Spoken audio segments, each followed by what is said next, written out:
স্বামীর খেদমত করো। আমি একটা হাদিস শরীফে পড়লাম, যে হাদিস শরীফটা পড়িয়া আমি মা বোনদের জন্য বলবো, মা বোনেরা খুব মনোযোগ দিয়ে আলোচনাটা শুনবেন। কি নিয়ে কবরে যাবেন? আপনার মতো মহিলা ছিল খাদিজা। নবীকে পাওয়ার জন্য খাদিজা কি না করেছে। খাদিজার মতো মালদারিনী ধনী মানুষ মহিলাদের মধ্যে আর কেউ ছিল না। খাদিজার মতো এত মহিলার মধ্যে ধনী মানুষ ছিল মক্কায়। হযরতে খাদিজা, ও মা বোনেরা, নবীকে পাওয়ার পরে নবীর জন্য ধন সম্পত্তি টাকা পয়সা বিলায় দিল, আপেল আঙ্গুর আগুন বিলায় দিল, জেওয়ারাত বিলায় দিল। লাগবে না টাকা পয়সা, হুজুর ধন সম্পত্তি চাই না, সব নবীর কদমে দিয়ে দিল। নবীকে পাওয়ার জন্য খাদিজা সব বিলায় দিল।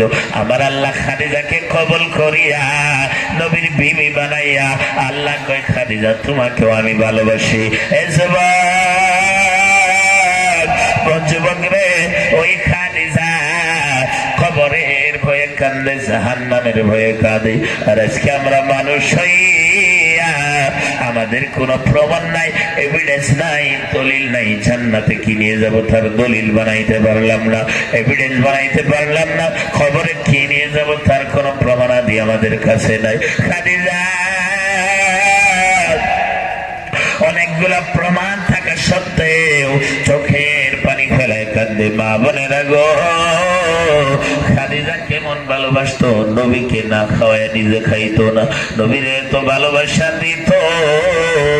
আমার নবী বলে, যদি খাদিজা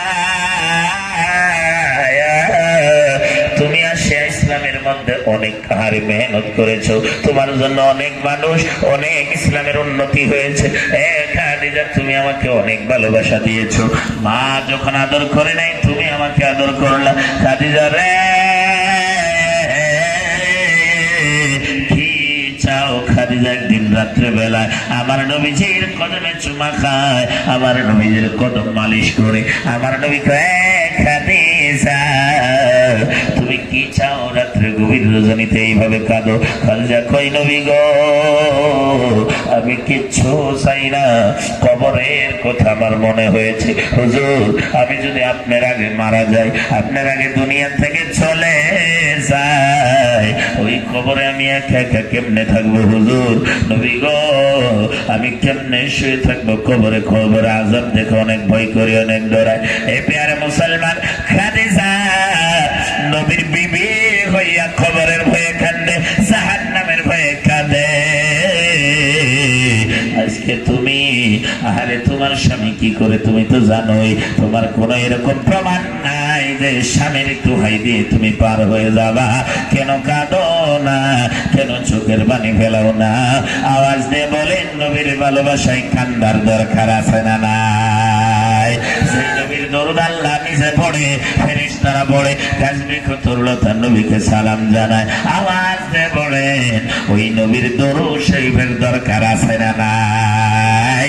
তাহলে জোরে একবার মহব্বতে দরুদ পড়েন, আল্লাহুম্মা সাল্লি আলা সাইয়্যিদিনা মাওলানা মুহাম্মদ ওয়া আলা আলি সাইয়্যিদিনা মাওলানা মুহাম্মদ। আলোচনা আর বেশি একবার বলে, একটা হাদিস শরীফ বলে আমি আলোচনা সমাপ্তির দিকে নিয়ে যাচ্ছি।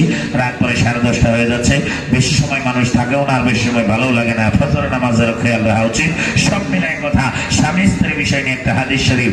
1 নম্বর হাদিস হলো, আমার রাসূল বলেছে, স্বামীর শরীর থেকে যদি পুজ বাহির হয়, পুজ বিপ যারা বলা হয়, সেটা যদি পরিবারের জিহ্বা দিয়ে চেটে চেটেও খায়, সাফ করে দেয়, তবু স্বামীর হক আদা করতে পারবে না, পারবে না, পারবে না।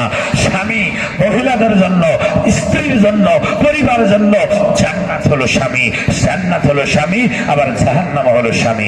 যদি স্বামীর খেদমত করে, স্বামীকে রাজি করে, তাহলে জান্নাতি, আর স্বামীকে যদি রাজি না করে জাহান্নামী। আমার নবী দ্বিতীয় হাদিস আমার নবী বলেছেন, যদি আল্লাহ ছাড়া আর কাউকে সেজদা করার জায়েজ থাকতো, তাহলে স্ত্রীর জন্য স্বামীকে সেজদা করার হুকুম দিতাম। প্যার মুসলমান, আমি এটা জানাই দিতে চাই, ও মা বোনের, স্বামীকে ভালোবাসা, আদর করো, মোহাব্বত করো। এর জান্নাতে যাওয়ার ব্যবস্থা, জান্নাতে যাওয়ার একটা পন্থা, একটা রাস্তা।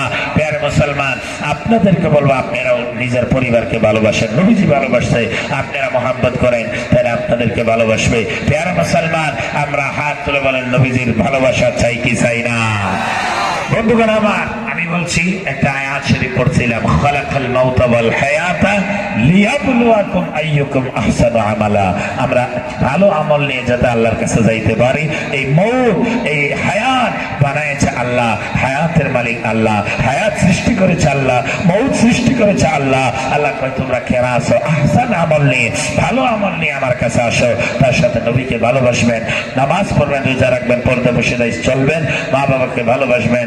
আমার বন্ধুগণ, সুদ, ঘুষ, জুয়া, মদ, ড্রাগস, বাল্য বিবাহ, এগুলোর থেকে আমরা সকলেই দূরে থাকবো। সকলে হাত তুলে বলেন, থাকবো।